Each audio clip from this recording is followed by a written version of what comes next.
I'm going to just do something different. Steve's told you too. I'm going to start at every press conference, bring the coordinators before and after games. So they'll come on Wednesday and then always be available right after the game. They'll come accompany me so you guys don't have to go chasing.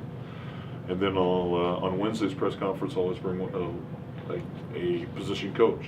So each week we get those guys to get going. And then this week the emphasis for us is we brought our most of our offensive, well, 3 of our 5 offensive line starters and Matt Troxel. So just want to expand a little bit, give you guys a little more access to our program.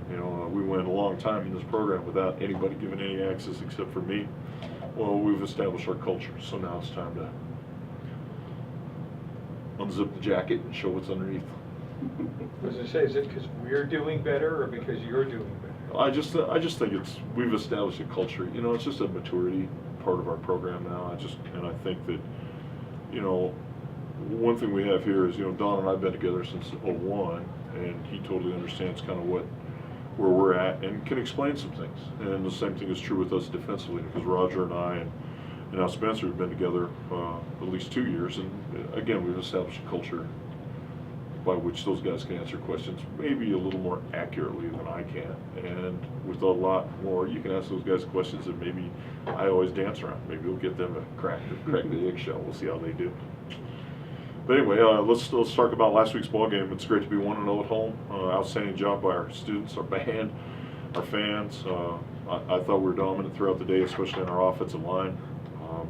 For 3 quarters, we ran up and down the field and we held them out. We forced punts and forced a good football team off the field. And then they woke up in the 4th quarter and made that thing a lot tighter than it needed to be. Of course, it's the 3rd game in a row in which we fractured in the kicking game by allowing an unaccountable return. Now, we've given up 5 touchdowns this year as a team that our defense hasn't been on the field to be able to defend. So those errors of commission and omission have got to be limited, and that's what we're using the bye week for. So we had some outstanding individual performances last week, particularly in our offensive front. All 5 guys really played on the same page. Justin played very well, almost literally mistake-free, and then it was great to see the pup, James Delacensory, come off the bench and drive the ship.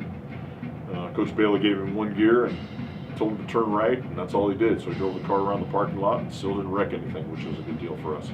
Defensively, very good early, terrible late. We gave up a home run on a sideline pass. So Vipecco got beat on a fly route, and they ran a speed option into the boundary, and we missed 2 tackles, and all of a sudden an old issue had reared its head, which is our inability to cap plays and safety. So again, we continue to grow and mature. It was a maturing experience. The one thing I think was real instructive about the ball game is that this is the first time we've played a Division II program of that ilk. All the other Division II programs we played have been god awful out of the RMAC. I mean, Black Hill State barely won a game last year. Dixie State's around 500. Western Colorado, they're terrible compared to these guys. These guys are good, and they believe they're good. And like in the movie Gladiator, when Russell Crowe says they don't know how to give up. Well, they didn't know how to give up, and they stayed alive all the way through the game and made it way more tight than it needed to be. So good job by them, and good job by us for 3 quarters, and then a tooth grinding, jaw clenching off week as we gave up 21 points in the 4th quarter. Questions? Offensive line play, Mike, you touched on it. You rushed for over 200 yards. The cohesion appears to be there, which certainly wasn't like last year or 2 years ago. I think Don, and you asked Don here a little bit, but this is the best offensive front we've had since we've been together. Only 1 senior. It bodes well for the future. A couple other guys that are in the depth that are really, really good players. We got to see Chase Collins play a little bit with the band of 5 as the extra tight end for a large bulk of the 4th quarter, and he played extremely well for a redshirt freshman. So I like those 5 guys. They've done a good job. A couple of them have played a lot of football here, especially Jimmy's played a lot of football, seen a lot of things, have played with a lot of guys, and yet he's managed his position pretty darn well. We'll see how it goes, but I like where we are at after 3 games. Well, the other thing, Mike, is Justin wasn't sacked, so it's not just the run game. They're obviously doing a much better job pass protecting. And there's a couple reasons for that. One is that we're combining the run and the pass on the same play. And so sometimes Justin's able to stand back there impervious to the rush because the whole rush is trying to tackle a running back who doesn't have the ball. So there's a lot of really cool things going on in our offense as we manipulate this thing. The one number, and I'm a numbers guy, I'll admit it. The one number that I'm the most proud of is the fact that we lead the nation in plays in a game. After 3 games, we have 260 snaps, and no team in the United States, except for Sam Houston, who's played 4 games, has more plays than us at the FCS level. So we're running our offense, we're going as fast as possible, we're grinding out first downs, we're keeping drives alive. We got 2 rushing touchdowns on Saturday. All of that comes together with the whole overall overplay of our entire offense. You had 97 plays, I think, against Shadowrun. Is there a goal? Is there a number Yeah, you're trying to hit? 100 plays. 100 plays. And why is that important? Well, I just like 100 plays. It sounds like a great number. You touched on the offensive line. You said it's the best you and Bailey have had, even back to your time at Montana State. Oh, way better than we had at Montana State. In Montana State, there were a couple of years when we played our offensive linemen, and they looked like the Oompa Loompas from some movies I've seen. I mean, we were really short. We were really short and not very talented. We're longer, we're taller. We had some individually great players at Montana State, but as a group, these 8 guys now, this is the best we've had since I was at Eastern Washington serving as the offensive line coach in the early 90s. So I'm proud of where we're at. I like our footwork. I like our pad level. I like our depth. I like our recruiting. I like everything that's going on with our offensive line. You can ask Matt more about that here in detail. I'm curious from your perspective, how has Coach Stropson taken over the O-line changed things, if at all? 100%. How has it changed it?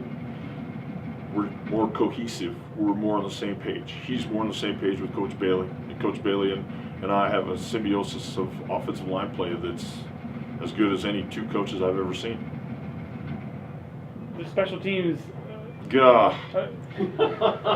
We were better in coverage. Tavonde Jackson made a great open field tackle. He got a lot better. We still can't return the punt, out the door. Kickoff coverage was okay, but then Kurt Carstetter ran completely inside on a block, and they sprung it for 43 yards. Kick return, we bring one back 50 yards, and Braden Mitchell gets called for a block in the back, which is a super call by some officials who were really right on the spot. So, everything in kicking games just got to continue to grow and evolve. There are 5 guys in our kicking game that are impervious. They play stellar every single time. But the other 6 guys that play with those guys, they're driving the wagon off the road. So we've got to get those other 6 guys squared away. The field goal situation, Mike, because you've had 2 blocked already, and you had the 2 one blocked for touchdowns. Yeah, and that's very, very rare. Is that simply a situation again of cohesiveness? No, the first one, Zach wasn't to the ball on the same day of the game. I mean, we snapped the ball on Tuesday, and he got to the ball on Thursday. He was too slow to the ball. The second one is entirely on Tyler Cooter, our right guard. And throughout the day, he moved his inside foot, and from the very first PAT to the very last field goal attempt, he was wrong. And we looked at as coaches, and we missed it. From me to my whole staff, we missed that he was the guy that was making a mistake. And he came in actually on Monday and apologized for playing so poorly on kick teams, which is a pretty mature thing for a redshirt junior to do. And he'll play outstanding at right guard and PAT field goal for the rest of the year.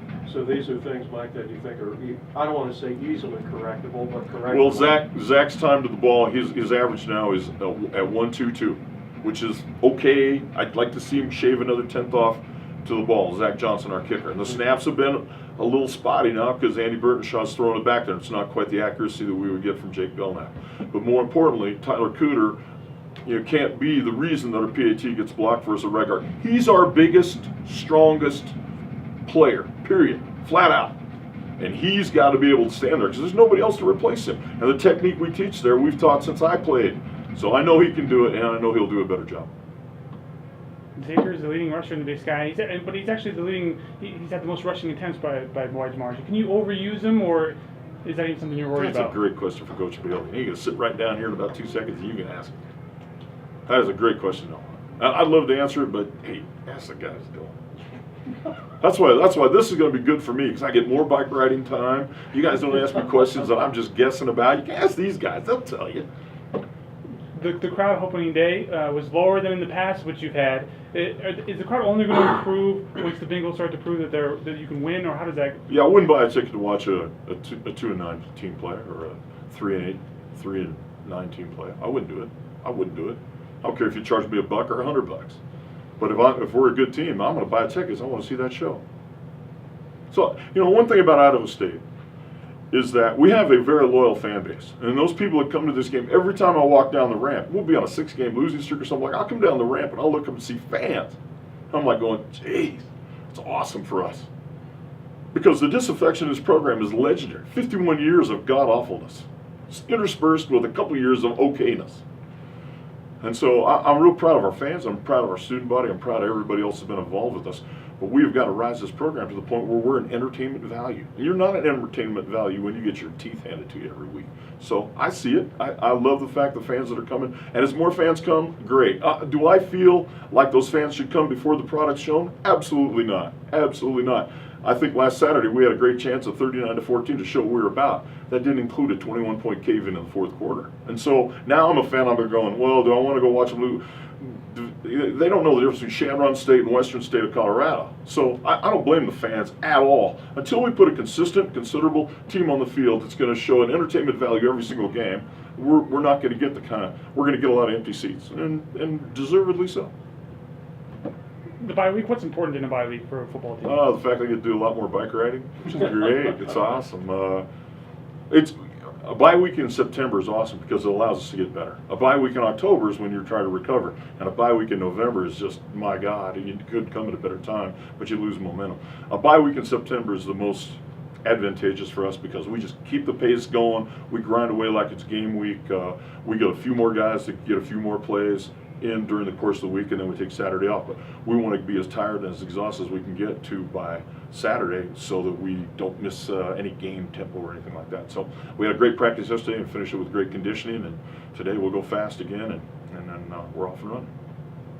But you have guys that need to recover too. No, not really. We're actually getting more healthy, Jerry. I mean, especially at tight end, we're getting more guys, not healthy, more available. We're getting more guys back at tight end. They get to plug themselves back in. Those 3 defensive linemen who were unavailable last week, some of those guys are back up and running. So we need to get them back to game speed and game tempo so we can prepare for a very good Sac State team next week with all the guys available.